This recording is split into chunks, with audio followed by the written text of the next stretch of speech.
श्री शिवाय नमस्तुभ्यं मित्रों, जय महाकाल, हर हर महादेव। तो मित्रों, कैसे हैं आप सब?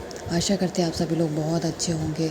मित्रों, आप लोगों को पता ही है कि 17 मई से जो मलमास, जिसे अधिक मास भी कहा जाता है, अलग अलग नामों से जाना जाता है, वो आरंभ हो चुका है और पूरे 1 महीने रहने वाला है। तो हम आज बात करेंगे 28 मई के मलमास का जो पहला सोमवार पड़ा है। आखिर हम उस दिन ऐसा कौन सा उपाय कर सकते हैं जो हमारे लिए लाभदायक होगा। वैसे तो आप इस उपाय को ज़रूरी नहीं कि केवल सोमवार के ही दिन करें, आप अन्य दिन में भी कर सकते हैं। यानी कि 7 लोटा जल का जो खास उपाय है, जिसे करने से हमारे घर की परेशानियां दूर होंगी, घर में सुख समृद्धि शांति आएगी। तो 7 लोटा जल से मतलब आप एक साथ पूरे 7 लोटे जल नहीं ले जा सकते, हम समझ सकते हैं। लेकिन आपको करना कैसे, मैं वीडियो में आगे बताऊंगी। तो बिना देरी के आप लोग लास्ट तक देखिएगा और बिना स्किप किए, ठीक है। तो सबसे पहले तो आपको तांबे के कलश में जल लेना है, फिर लेना है चंदन, वो भी लाल चंदन लेना है आपको, कोई सा भी चंदन नहीं लेंगे। इसके साथ ही लेनी है एक बेलपत्री कटी फकी और खंडित ना हो, इस बात का आप लोग खास तौर पे ध्यान रखेंगे, और मात्र एक बेलपत्री लेंगे, ठीक है। इसके बाद में तांबे के कलश में जल, बेलपत्री और चंदन लेकर के आप अपने इष्ट आराध्य महादेव जी के शिवलिंग के पास जाएंगे। मित्रों, जो आपने बेलपत्री ली है उसके ऊपर आपने जो लाल चंदन लिया उसका गाढ़ा सा पेस्ट बना करके आपको 7 बिंदी उस चंदन की उसी बेलपत्री पे लगानी, ठीक है। दोनों छोटी वाली पत्तियों पे एक एक, बाकी की जो 5 बिंदियाँ हैं वो आपको बड़ी वाली पत्ती पे इस तरीके से लगानी जैसे मैंने लगाया है। और जब आप लगाएंगे मित्रों तो कुंदकेश्वर महादेव जी के नाम से लगाएंगे। और बेलपत्री को समर्पित करते समय आपको अपने परिवार की, अपने फैमिली की सुख समृद्धि शांति की कामना करके इस बेलपत्री को महादेव जी के शिवलिंग के ऊपर समर्पित कर देना है। अब बारी आती है जल चढ़ाने की। तो आपको मैंने पहले ही बताया कि आपको 7 लोटे जल चढ़ाना है। तो सबसे पहले जो लोटा एक जल लेकर के गए होंगे उसे चढ़ा दीजिएगा कुंदकेश्वर महादेव जी के नाम से। फिर तांबे के कलश पात्र में भरिएगा जल और फिर चढ़ा दीजिएगा। यानी कुल मिला करके आपको 7 बार जल चढ़ाना है।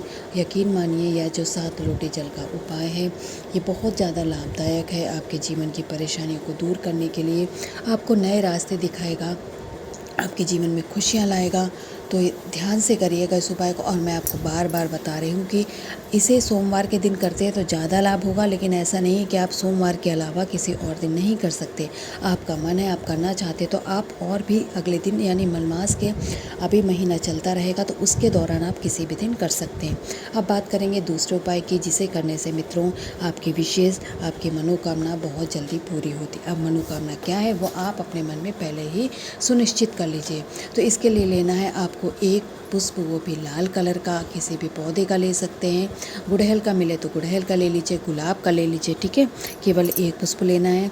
इसके बाद में हमें लेने हैं अक्षत चावल के दाने। और यहाँ पर चावल के दानों की अगर संख्या की, उनकी गिनती की बात की जाए तो आपको 108 चावल के दाने गिन करके लेने हैं। यानी एक लाल पुष्प और 108 अक्षत चावल के दाने, 2 चीज़ें हो गई जिन्हें आपको लेना है और लेकर के जाना है शिव शंभू के शिवलिंग के पास अपने उपाय को करने के लिए। साथ ही में 1 लोटा जल भी लेकर के जाएंगे। और ध्यान रखिएगा, यह उपाय आप अपने घर पे भी कर सकते हैं।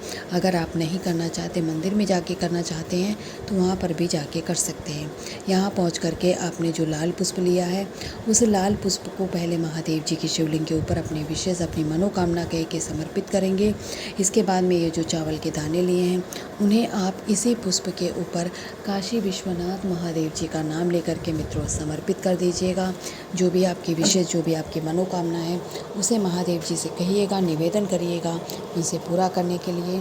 फिर देखिएगा महादेव जी, जो काशी विश्वनाथ महादेव जी हैं, वो आपकी विशेष, आपकी मनोकामना को बहुत जल्दी पूरा करेंगे। और जो आप चाहते हैं वो आपको आपकी ज़िंदगी में, आपकी लाइफ में मिल जाएगा, जिससे मित्रों आपकी जो खुशी है वो दुगनी हो जाएंगी। बाकी आप लोग महादेव जी का नाम लेकर के इन उपायों को ज़रूर करें। महादेव जी के आशीर्वाद से आपके जीवन में सब कुछ मंगल होगा। कभी कोई परेशानी आपके जीवन में स्थायी रूप से नहीं रह पाएगी। और मैं आशा करती हूँ आप ये दोनों उपाय समझ गए होंगे, तो ज़रूर करें। श्री शिवाय नमस्तुभ्यं।